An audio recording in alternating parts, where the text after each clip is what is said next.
اسی نیت سے اللہ رب العزت کے حکم کے مطابق میرے پاک نبی علیہ الصلوۃ والسلام اس قافلے کو روکنے کے لیے شاہراہ کے اوپر ڈیرا لگایا، شاہراہ کے اوپر ڈیرا لگایا، اور اس قافلے کا جو سربراہ تھا، اس قافلے کو جو لے کر آ رہا تھا، وہ ابو سفیان تھا۔ ابو سفیان اس قافلے کی کمان سنبھالے ہوئے تھا، اس قافلے کو لے کر آ رہا تھا۔ اس کو کسی نے بتایا کہ محمد صلی اللہ علیہ وسلم اور اس کے ساتھیوں نے اس قافلے کو اوپر قبضہ کرنے کے لیے، اس قافلے کو قابو کرنے کے لیے تمہارے لیے گھات لگا کر بیٹھے۔ حضرات محترم، جب اس کو پتہ چلا تو وہ بہت بڑی چالاکی سے، ہوشیاری سے راستے کو تبدیل کر کے کسی اور راستے سے چلتا چلتا بدر کے مقام سے گزرتا ہوا مکے کی طرف روانہ ہوا،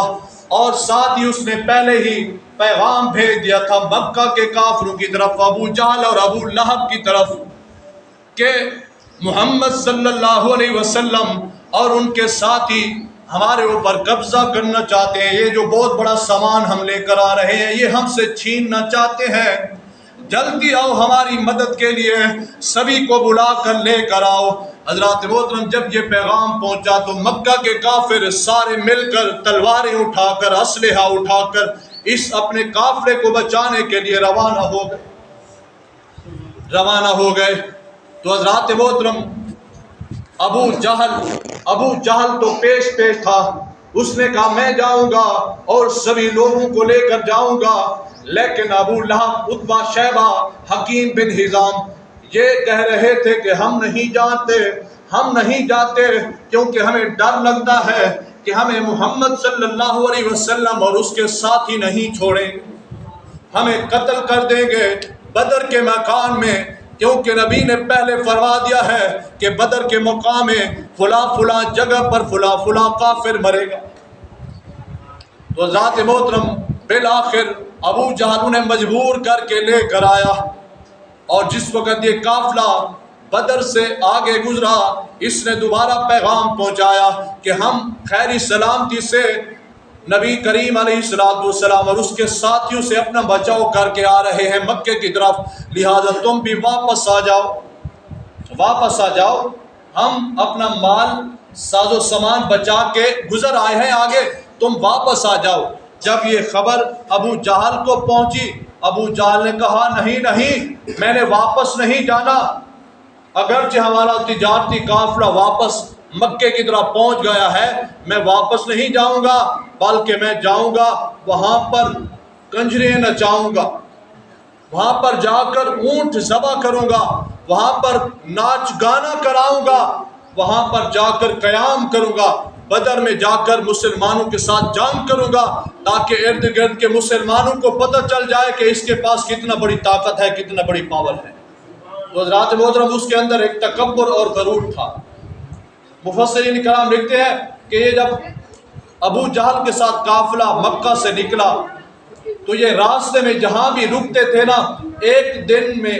10 اونٹ ذبح کرتے تھے اور قافلے والوں کو کھلاتے تھے، خود بھی کھاتے تھے۔ اور حضرات محترم، دوسرے دن پھر 10 اونٹ ذبح کرتے۔ مفسرین کرام لکھتے ہیں 950 تعداد تھی کافروں کی، اور مسلمانوں کی تعداد کتنا تھی؟ 313 تعداد تھی۔ میرے پاک نبی علیہ السلام بدر کے مقام پر ڈیرا ڈال کے بیٹھے ہیں، یہ کافر ابو جہل مکہ سے چلتا چلتا اپنے ساتھ، مفسرین کرام لکھتے ہیں اپنے ساتھ اس نے عورتیں، ناچنے والی گانے والی عورتیں رکھی ہوئی، جہاں بھی رکتا ہے اونٹ ذبح کراتا ہے، اونٹ پکا کے لوگوں کو کھلاتا ہے، ناچ گانے کراتا ہے، پھر آگے چلتا ہے۔ تو حضرات محترم، میں آپ سے پوچھنا چاہتا ہوں کہ یہ ناچ گانے کرانا، کنجریوں کو نچانا، یہ کس کا کام ہے؟ ابو جہل کا کام ہے۔ ابتدائی اسلام میں مسلمانوں اور کافروں کی پہلی جنگ ہے، اس جنگ میں مسلمان جب میدان میں آئے ہیں تو اللہ اکبر کے نعرے لگاتے ہوئے آئے ہیں، اور جب کافر آئے ہیں تو وہ کنجریوں کو نچاتے ہوئے آئے ہیں۔ واہ حضرات محترم، اس بات سے پتہ چل گیا کہ کنجریوں کو نچانا یہ ابو جہل کا کافروں کا کام ہے کہ جو اپنے ساتھ کنجریوں کو لے کر جائے، ناچ گانے والی عورتوں کو لے کر جائے، پتہ چلا اس نے کافروں کا طریقہ اختیار کیا ہے، اور جو اللہ کی رضا کے لیے میدان میں آئے، نعرے تکبیر بلند کرتا ہوا آئے، پتہ چلا وہ پیارے نبی کریم علیہ السلام کے طریقے پر ہے۔ تو آج میں آپ سے پوچھنا چاہتا ہوں، یہ جو رمضان میں کنجریوں کو نچا رہا ہے مینار پاکستان میں، یا اس کے علاوہ کہیں بھی جاتا ہے اپنے ساتھ عورتوں کو لے کر جاتا ہے، یوٹیوب کے اوپر اب بھی ویڈیوز موجود ہیں، عورتیں اس کے ساتھ ناچ رہی ہیں، تو کیا یہ اسلام کہتا ہے اپنے ساتھ عورتوں کو لے کر جاؤ؟ پھر بھی لوگ کہتے ہیں یہ صحیح ہے، بندہ یہ ریاست مدینہ بنانا چاہتا ہے۔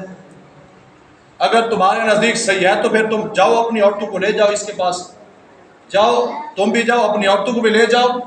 حضرات محترم، یہ شروع سے کفار کا طریقہ رہا ہے کہ اپنے ساتھ عورتوں کو لے کر جاتے ہیں کہ ان عورتوں کو دیکھ کر مسلمانوں کا دل بہل جائے، مسلمان ان عورتوں کی طرف مائل ہو جائیں، ان عورتوں کے ساتھ زنا کرنے کے لیے تیار ہو جائیں اور جنگ نہ کر سکیں، کمزور پڑ جائیں۔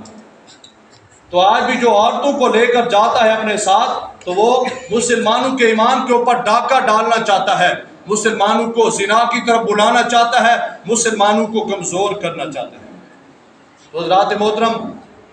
ابو جہل نے کہا کہ نہیں، توجہ ہے آپ حضرات کی، انشاءاللہ سوا پہ دوستوں نے کہا کہ سوا پہ جمعہ پڑھتے ہیں، 10 منٹ پر تقریر کا اختتام کریں گے، 5 منٹ سنتے پڑھیں گے۔ تو ابو جہل نے کہا 17 رمضان کو، آج ہمارے دوست روزہ نہیں رکھتے، کہتے ہیں کہ ہم کام کرتے ہیں، ہم نے گندم کاٹنی ہے، ہم نے پانی لگانا ہے، ہم نے فلاں کام کرنا ہے، فلاں کام کرنا ہے، ہم روزہ نہیں رکھ سکتے۔ تو آؤ حضرات محترم، یہ غزوہ بدر 17 رمضان کو ہوا ہے، 17 رمضان کو یہ پہلی جنگ مسلمانوں اور کافروں کی ہوئی ہے۔ میرے پاک نبی علیہ السلام خود بھی اور حضور کے غلام بھی جنگ کے لیے بھی میدان میں موجود ہیں، جنگ کے لیے بھی حاضر ہیں اور روزے بھی رکھ رہے ہیں۔ ہم تو کام کے لیے روزہ چھوڑ دیتے ہیں، حضور نے روزہ بھی رکھا ہے اور تلوار بھی اٹھائی ہے اور روزے کے ساتھ تلوار چلائی ہے۔ تو ابو جہل نے کہا نہیں، میں واپس نہیں جاؤں گا، میں جا کے وہاں مسلمانوں کے ساتھ جنگ کروں گا، مسلمانوں کو ختم کروں گا، تاکہ پوری روئے زمین پہ میرے نام کے ڈنک کے بجے لوگوں کو پتہ چل جائے کہ ابو جہل کے پاس اتنا بڑی طاقت ہے، اتنا بڑی پاور ہے۔ تو حضرات محترم، ابو جہل اپنے ساتھ عورتوں کے لیے ہوئے، اپنے ساتھ بہت بڑی تعداد، 950 تعداد ہے کافروں کی، 100 گھوڑے ہیں، 70 اونٹ ہیں، ہر ایک کے پاس تلوار ہے، نیزہ ہے، برچھی ہے، اور ادھر مسلمانوں کے پاس کیا ہے؟ مسلمانوں کی تعداد 313 ہے، اور 2 گھوڑے ہیں، 70 اونٹ ہیں، 8 تلواریں ہیں، 6 زریں ہیں، زر ہے جس کے ذریعے اپنے جسم کی حفاظت کی جاتی ہے، 8 تلواریں ہیں، پھر بھی مسلمان ڈرے نہیں، دبے نہیں، میرے نبی کے ساتھ نعرہ تکبیر کو بلند کرتے ہوئے میدان میں پہنچ گئے۔ آج کہتے ہیں کہ مسلمانوں کے پاس مالی لحاظ سے مسلمان کمزور ہیں، میں نے کہا ٹھیک ہے کمزور ہیں، لیکن ایمانی طاقت تو مسلمان کے پاس موجود ہے۔ وَإِنَّ اللَّهَ عَلَى نَصْرِهِمْ لَقَدِيرٌ، اللہ رب العزت نے خود فرما دیا کہ اے مسلمانوں، میدان جنگ میں آنا تمہارا کام ہے، مدد فرمانا رب ذوالجلال کا کام ہے۔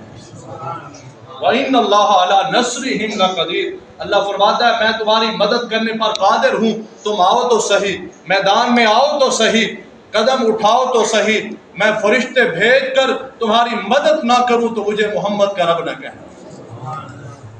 حضرات محترم، یہ صورتحال تھی اس جنگ کے ہونے کی، اور جس وقت ابو جہل پہنچا میدان بدر میں، جہاں پر میرے نبی نے ڈیرا لگایا ہوا تھا، وہاں پر ریت تھی، ریتلی جگہ تھی، اور جہاں پر آ کر کافروں نے ڈیرا لگایا وہاں پر پکی جگہ تھی۔ تو اللہ رب العزت نے پہلے نمبر پر مسلمانوں کی یہ مدد فرمائی، اللہ رب العزت نے باران رحمت عطا فرما دی، بارش عطا فرما دی۔ جب بارش آئی تو مسلمانوں کے پاس ریت تھی وہ جم گئی، اور کافروں کے پاس پکی جگہ تھی، وہاں پر کیچڑ ہو گیا، کیچڑ ہی کیچڑ ہے، وہ کافر گرنے لگ گئے۔ حضرات محترم، میرے پاک نبی علیہ السلام کو اللہ رب العزت نے فرمایا ہے میرے محبوب پریشان نہیں ہونا، ثابت قدمی کے ساتھ اپنے قدموں کو جمائے رکھنا، میں فرشتے بھیج رہا ہوں تمہاری مدد کے لیے۔ ٹھیک ہے، ظاہری طور پر تم 313 ہو، کافر 950 ہے، پریشان نہیں ہونا، بلکہ میں فرشتے بھیج رہا ہوں تمہاری مدد کے لیے۔ اور حضرات محترم، اس سے پہلے میرے پاک نبی علیہ السلام نے اپنے صحابہ سے پوچھا، اے میرے غلاموں بتاؤ تم کیا کہتے ہو، یہ جنگ ہونی چاہیے یا نہیں ہونی چاہیے؟ تو حضرات محترم صحابہ کا جذبہ سنیں۔ صحابہ نے کہا، یا رسول اللہ سنیا،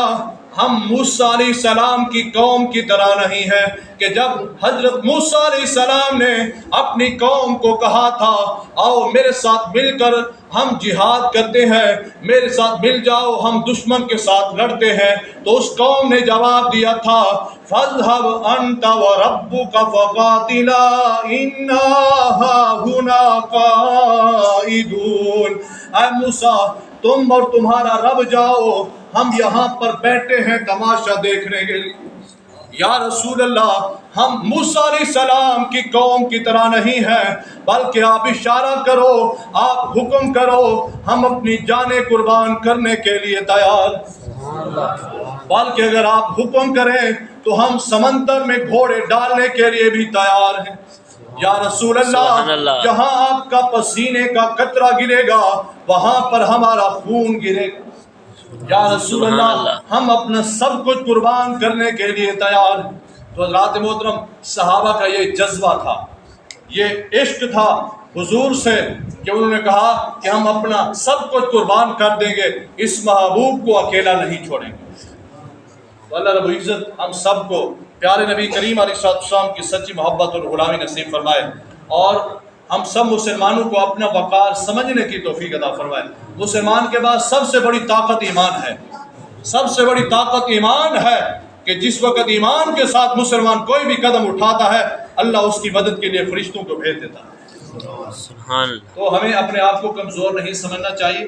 روزے بھی رکھنے چاہیے کہ یہ ماہ مقدس ہے، اس میں ایک روزہ رکھیں گے اللہ 70 روزوں کا ثواب عطا فرما دے گا، اور ایک نماز پڑھیں گے اللہ 70 نمازوں کا ثواب عطا فرما دے گا۔ اور خوش نصیب ہیں وہ لوگ، وہ دوست جو اس ماہ مقدس میں روزے رکھ رہے ہیں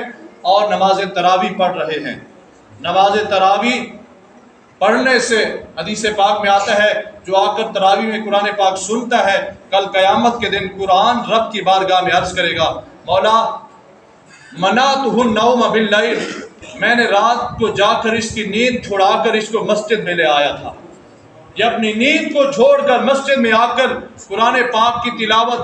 امام کے پیچھے کھڑے ہو کر سنتا تھا، فشفینی فیہ، مولا میری سفارش اس کے حق میں قبول فرما، میں اس کی سفارش کرنا چاہتا ہوں، اس کی بخشش فرما، مغفرت فرما۔ تو حدیث پاک میں آتا ہے کہ قرآن کی سفارش سے اس بندے کی بخشش فرما دی جائے گی جو قرآن پاک کو سنتا ہے، اور اس طرح روزہ بھی سفارش کرے گا، روزہ بھی آ کر رب کی بارگاہ میں کہے گا مولا منعتہ الطعام والشہوات بالنہار، دن کو میں نے اس کا کھانا پینا چھڑا دیا تھا، شہوات چھڑا دی تھی، مولا اس نے دنیا میں مجھے راضی کیا ہے، آج میں اس کو راضی کروں گا، میں اس کے بارے سفارش کرتا ہوں، اس کے حق میں سفارش کرتا ہوں، میری سفارش قبول فرما۔ تو اللہ رب العزت رمضان کی سفارش کا بدلہ اس روزے دار کی بخشش فرما دے گا، مغفرت فرما دے گا۔ اللہ رب العزت